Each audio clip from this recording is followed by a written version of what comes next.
Olá, está começando mais uma edição do Câmara Rio Notícias. Veja os destaques. Empréstimo de 200 milhões de reais à Prefeitura, aprovado na Câmara Municipal, é publicado no Diário Oficial. Para fechar o ano, é absolutamente imprescindível para a Prefeitura liberar aquele empréstimo lá de trás. Infelizmente, para isso, sim, nós teremos que pagar essa dívida que ficou do governo anterior. O que Crivella quer que cada um dos vereadores faça é assinar um cheque em branco. Frente parlamentar que discute a previdência do município ouve ex-presidente do Prev Rio. O patrimônio do Funprev está sendo consumido no pagamento de benefícios. E a CPI dos ônibus faz mais uma reunião. Dessa vez foram ouvidos representantes da Fundação Getúlio Vargas e de uma empresa de auditoria. Eles fizeram relatórios, eles começaram a apontar as falhas, aquilo que precisava ser feito para a Prefeitura e que até hoje muita coisa não aconteceu. Um dia após a Câmara Municipal aprovar o empréstimo de 200 milhões de reais à Prefeitura do Rio, a decisão do Legislativo Carioca já aparece no Diário Oficial desta quarta-feira. O projeto foi um dos 5 votados em primeira e segunda discussões durante 2 sessões extraordinárias. Veja na reportagem de Renato Chapot. Foi uma terça-feira de muitas horas extras. A sessão, que normalmente acaba às 6 da tarde, foi até às 10h30 da noite. Na pauta, 7 projetos votados em 2 sessões extraordinárias. Todos os 7 projetos, que são do interesse do Executivo, foram aprovados. Isso mostra a força do prefeito Marcelo Crivella aqui na Câmara. Entre os projetos estão os que fazem alterações no Código Tributário do município. Com a mudança, algumas categorias que antes não pagavam o Imposto sobre Serviço, o ISS, passaram a pagar. Aplicação de tatuagem, piercing, serviços de florestamento e de reflorestamento, armazenamento e hospedagem de dados e cessão de espaços em cemitérios para sepultamentos estão na lista. Um outro projeto reduz a alíquota do ISS para empresas de petróleo e gás que se instalarem em 9 bairros do subúrbio carioca, como Pavuna, Vigário Geral e Barros Filho. As empresas do mesmo setor também vão se beneficiar com uma outra alíquota especial do ISS. Mas alguns vereadores criticaram a ideia, que chamam de isenção fiscal. O que me chama a atenção foi que o Estado do Rio de Janeiro entrou em colapso financeiro justamente fazendo isenções fiscais. Eu queria saber o impacto disso no orçamento para eu poder votar uma matéria de tamanha importância dessa.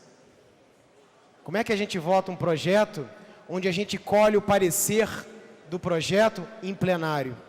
O vereador Renato Cinco justificou seu voto contrário ao empréstimo, alegando que a indústria do petróleo é nociva ao ser humano. Porque nós precisamos debater o aquecimento global. O aquecimento global é uma realidade.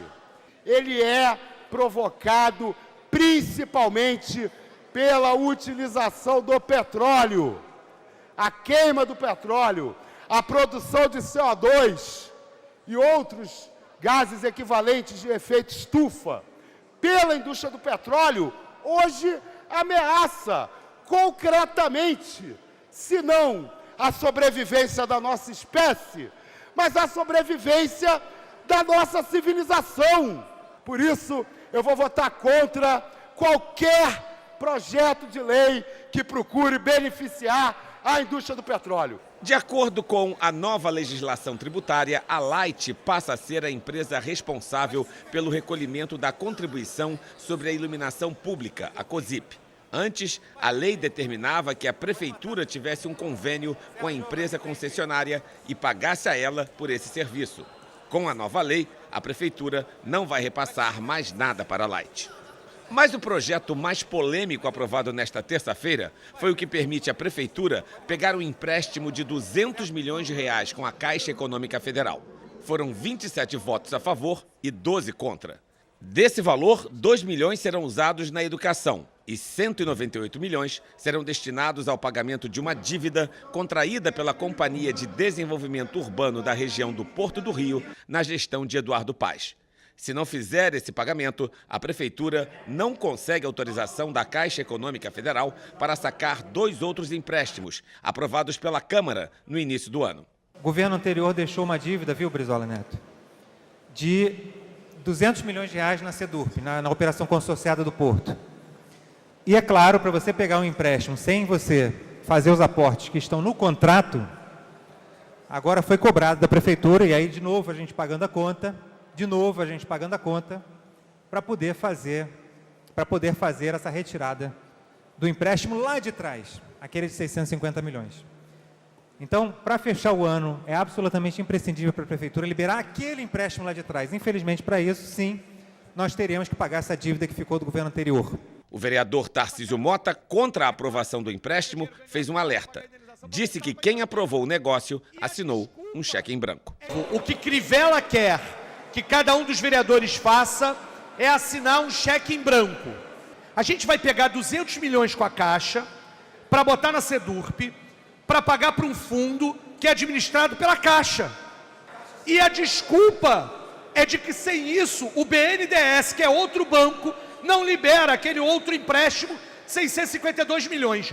Se for isso, e eu gostaria de perguntar ao Messina se é, o que a Caixa está fazendo com o município do Rio de Janeiro tem nome, é chantagem. Veja agora o que foi notícia no Diário da Câmara Municipal nessa quarta-feira.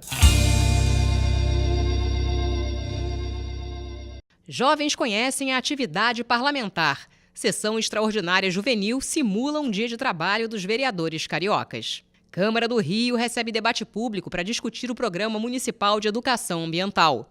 E na sessão, o vereador responde, o parlamentar Felipe Michel fala sobre o trabalho à frente da Comissão de Esporte e Lazer.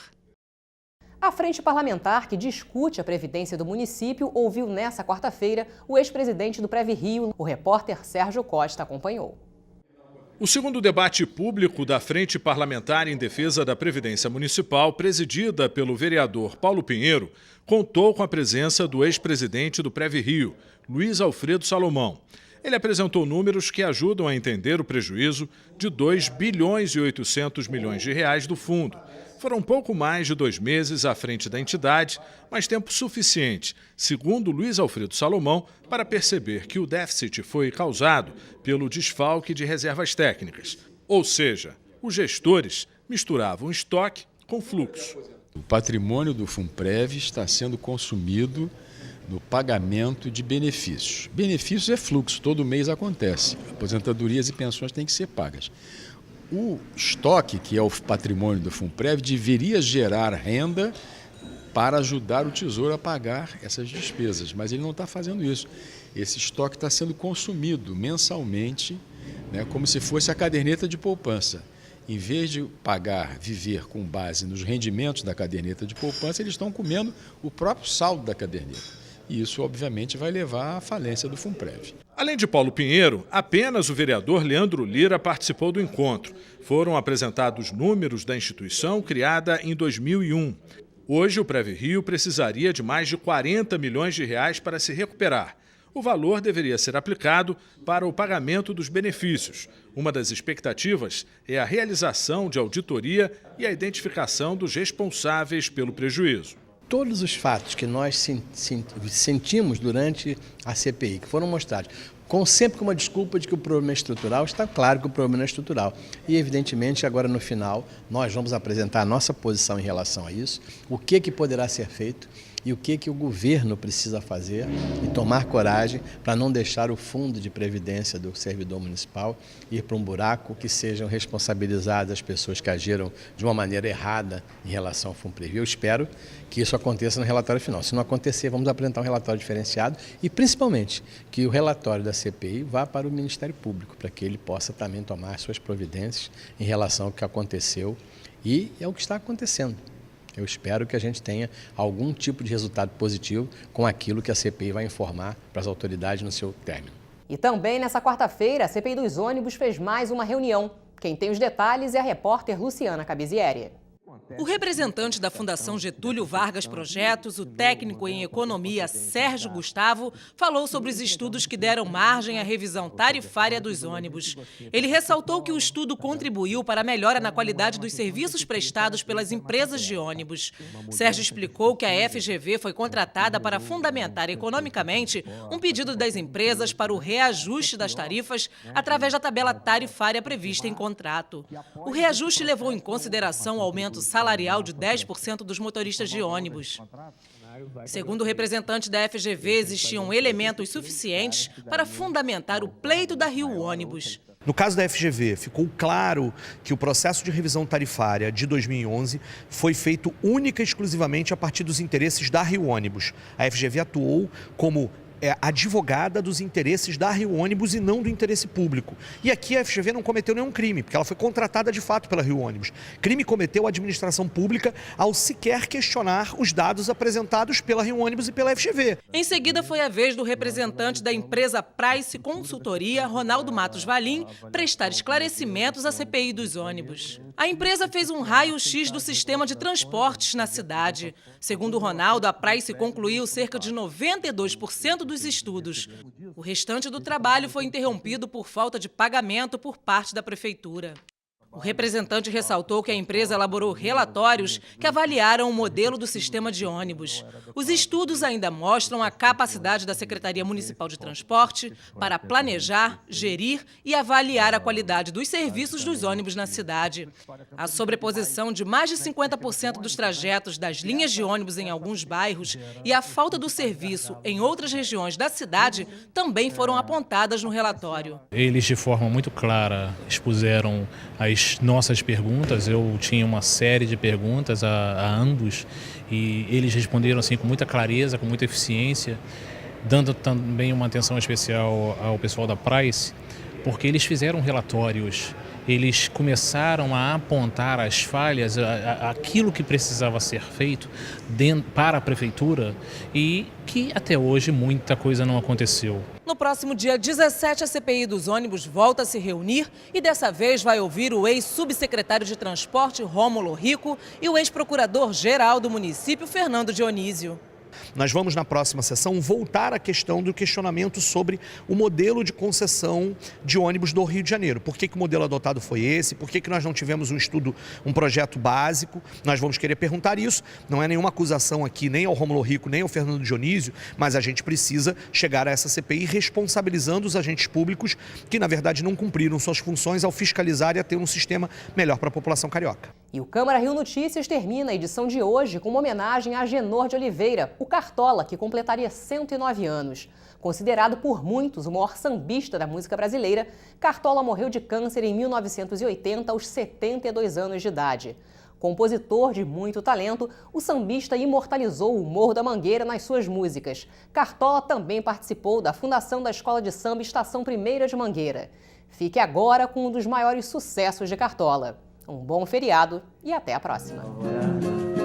Lá no morro, que beleza, ninguém chora, não há tristeza, ninguém sente de sabor. O sol colorido é tão lindo, e a natureza sorrindo, tingindo, tingindo. Você também me lembra a alvorada quando chega, iluminando. Meus caminhos estão sem vida, e o que me resta é bem pouco, quase nada de ir assim, vagando numa estrada perdida. Alvorada, alvorada lá no morro, que beleza. Ninguém chora, não há tristeza, ninguém sente de sabor. O sol colorido é tão lindo, é tão lindo, e a natureza sorrindo, tingindo, tingindo.